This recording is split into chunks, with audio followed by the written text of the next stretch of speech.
ज़रा बताएंगे कि कैसा रहा एक्सपीरियंस ये वेब सीरीज़ की दुनिया में? जितना मुझे बताया गया कि वेब सीरीज़ की शूटिंग जो है आई थिंक स्टार्ट हो चुकी है या कंप्लीट भी हो चुकी है, हो चुकी तो है। कैसा रहा एक्सपीरियंस बाजी एंड स्मिथ जी? मुझे तो बहुत मज़ा आया। मैं क्योंकि मैंने काफ़ी टेलीविज़न किया है, वहाँ का एक्सपीरियंस लेके यहाँ पे बहुत ज़्यादा मज़ा आया। बहुत बहुत अलग महसूस हुआ हर चीज़, और रश्मि के साथ शूटिंग करके बहुत मज़ा आया। मुझे बिल्कुल मज़ा नहीं। रश्मि को बिल्कुल मज़ा नहीं आया, लेकिन नहीं नहीं, बिल्कुल बहुत मज़ा आया। हम दोनों के लिए फर्स्ट वेब सीरीज़ है।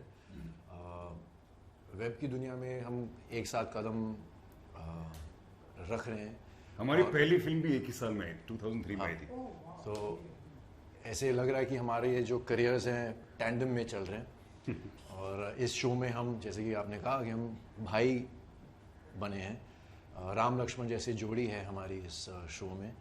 और हालांकि प्रेप करने में इतना वक्त मिला नहीं, और हम सिर्फ शूटिंग के 2-4 दिन पहले ही मिले थे, लेकिन इंस्टेंटली वो कनेक्शन, जो केमिस्ट्री बनती है, वो जो इन कैरेक्टर्स के लिए बहुत इसेंशियल था, वो इंस्टेंटली हो गई हम दोनों के बीच में।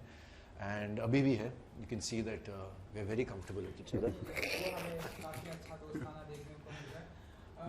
वो करण जौहर वाली दोस्ताना वाला नहीं है वो बात नहीं कर रहा। ना। I know, I am just जो जोकिंग। आपने web series I am just joking भाई, मेरी ह्यूमर इतनी गंदी है, समझा करो। नहीं नहीं नहीं, हाँ जी, तो आप बताइए कि पेशावर के बारे में।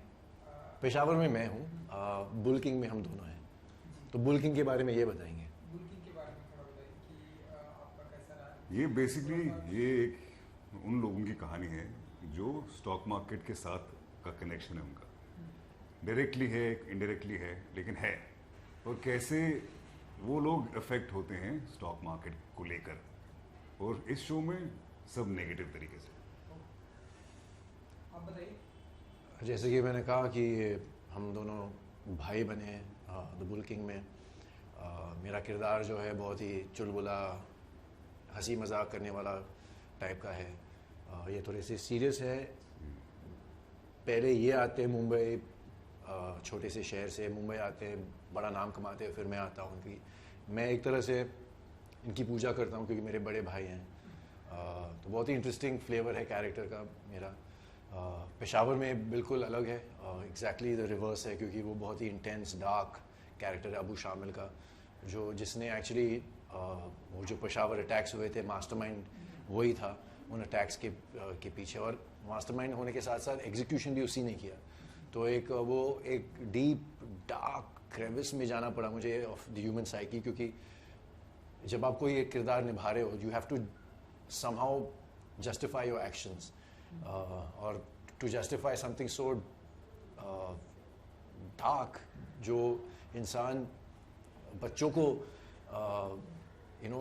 का खून कर रहा है, it's unfathomable for people like us. So it was very interesting to actually go into that psyche. And फिर उसके बाद तुरंत बाद ये शो आया मेरे पास, and just to do something which is so light-hearted and slightly more, on a normal zone it was good to actually cut off from Peshawar and Abu Shamil. बातें करने से ऐसा लग रहा है कि आप दोनों जो है उस कैरेक्टर में पूरी तरह से एकदम अपने आप को ढाल दिया था। कितना बेसब्री से इंतजार है आपकी इस वेब सीरीज का? बहुत ही एक्साइटमेंट है, क्योंकि जैसे कि हमने कहा कि हम दोनों के लिए डेब्यू है वेब पे, तो we are very excited to see कि रिस्पांस क्या होगा। वेरी एक्साइटेड टू सी कि हम लोगों ने काम कैसा किया, शो कैसे, the end result of all our hard work.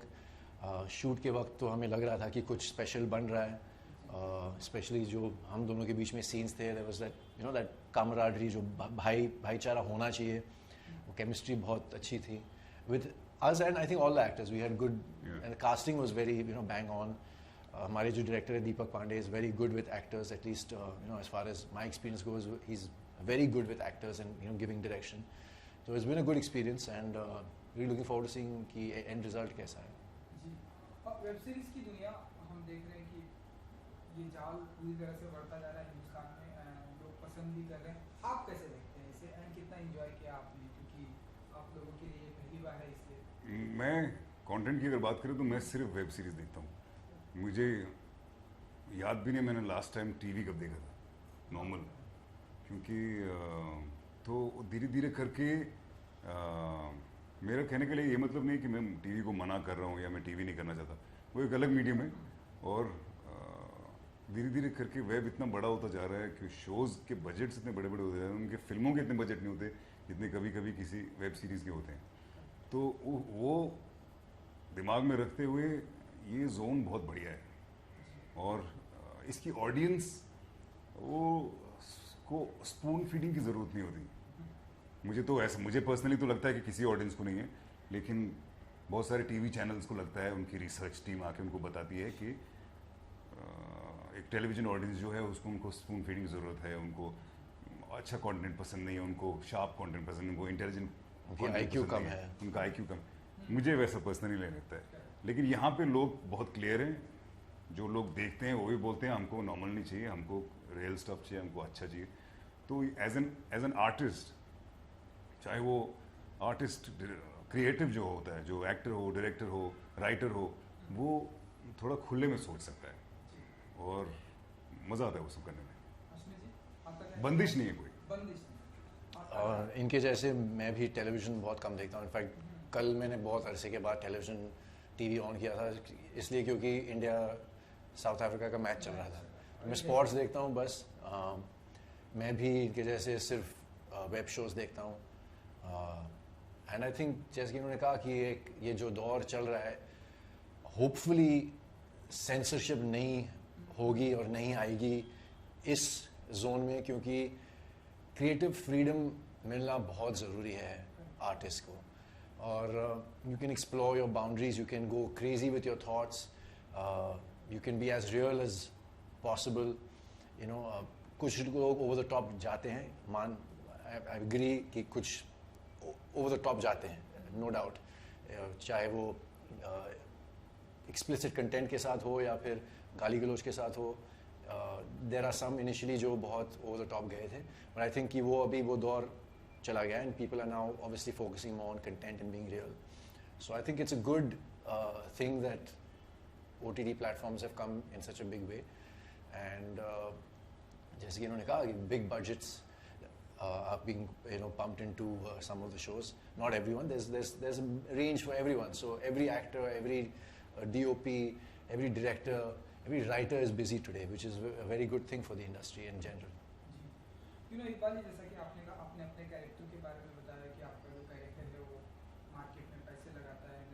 Real life में कितना इन्वेस्ट करने में कितना बिलीव करते हैं? रियल लाइफ में मैंने ना आज तक स्टॉक मार्केट में पैसा लगाया है और ना ही कभी लगाऊंगा। कोई खास हो जाए? मुझे पता ही नहीं क्या है, मैं घुसता ही नहीं उसके अंदर।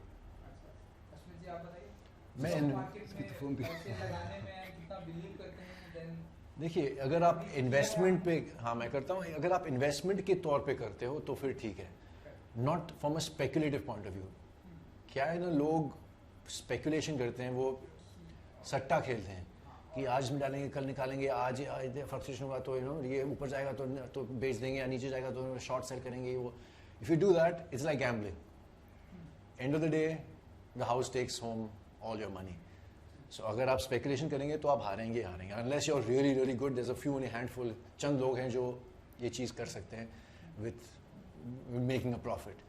तो आपको इन्वेस्ट करना चाहिए कंपनीज के क्रेडेंशियल्स, उनके फंडामेंटल्स को नज़र में रखते हुए, उनके बैलेंस शीट पढ़ के, या फिर आप किसी के पास जाओ जो इस चीज़ में माहिर हो, जो long term investment, blue chip companies में इन्वेस्ट करो, यू नेवर लूज मनी। काफ़ी अच्छा नॉलेज रखते हैं मार्केट के बारे में। तो कुछ इनकी कंपनी थी अपनी। मैंने एक्चुअली फाइनेंस स्टडी किया हुआ है, और इंडिया वापस अमेरिका में, और इंडिया वापस आने के बाद मैंने एक स्टॉक ब्रोकिंग फर्म में काम किया। मैंने खुद का एक इंडेक्स भी बनाया था KSL 75 करके। तो हाँ, थोड़ा सा नॉलेज है, लेकिन रुचि नहीं है। नहीं, बिल्कुल नहीं। इकबाल जी को भी आप उस दुनिया में थोड़ा लेकर आना चाहेंगे, थोड़ा सा और रुचि दिलाना चाहेंगे? नहीं, मुझे बहुत तो नहीं रुचि दिलानी, लेकिन ये रुचि मुझे पसंद नहीं। ये वाली नहीं, ये रुचि आई मीन जैसे कि मैंने कहा, अगर वो इन्वेस्ट करना चाह रहे तो ब्लू चिप कंपनीज में ज़रूर इन्वेस्ट कर सकते हैं, लेकिन आपको भूल जाना चाहिए कि 10-15 साल 20 साल आपके बच्चों के एजुकेशन के लिए अगर आप कुछ रखना चाह रहे हैं, तो या अगर आपको 1 लाख अभी डालना है, आपको पता है कि 15 साल के बाद वो 15 लाख हो जाएगा, और 10 लाख जो भी है। So that's a completely different thing. लेकिन आज के डेट में लोग स्पेकुलेट कर रहे हैं विच इज़ रॉन्ग. चलिए जाते आते आई थिंक अभी डेट तो नहीं आई है रिलीज डेट नहीं नहीं. कि अगर आप कुछ कहना चाहें दर्शकों को. बुल्किंग का रिलीज डेट अभी तय नहीं हुआ है, लेकिन दिसंबर में पेशावर का डेट तय हुआ है. दिसंबर 16 को रिलीज होगी, क्योंकि एक्चुअली जो अटैक्स हुए थे 2016 में वो दिसंबर 16 को ही हुए थे. So that is the reason releasing Peshawar on the same day. Fans को कुछ कहना चाहेंगे इकबाल जी? फैंस को यही कहना चाहेंगे कि क्लीशे सी लाइन होती है कि ये बहुत हटके शो है, हाँ लेकिन जेन्युइनली है. मैंने तो पहले कभी ऐसा नहीं किया है, और ना ही किसी ने मुझे ऐसे रोल में कभी देखा है. तो वो मैं जेन्युइनली कहूँगा कि ऐसा है. चलिए थैंक यू जी. Thank you very much. Thank you very much. Good luck. Thank you. Smile. Yeah. Now me. ये बहुत गंदा वाला स्माइल किया. बहुत बहुत गंदा स्माइल.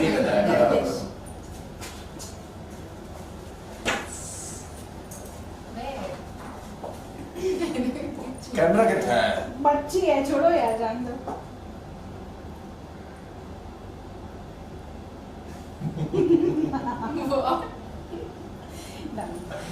नहीं मैं नीचे झुक एक गई. और हाँ? नहीं It's एक और दोनों का निकाल दो एक दो. कैमरे बरोबर. उंगली नीचे आ गया एकदम. उंगली नीचे आ. चलेगा, छोड़ो इसका. अरे उन्होंने ऐसे प्रेशर डाला था. Can you smell the armpits?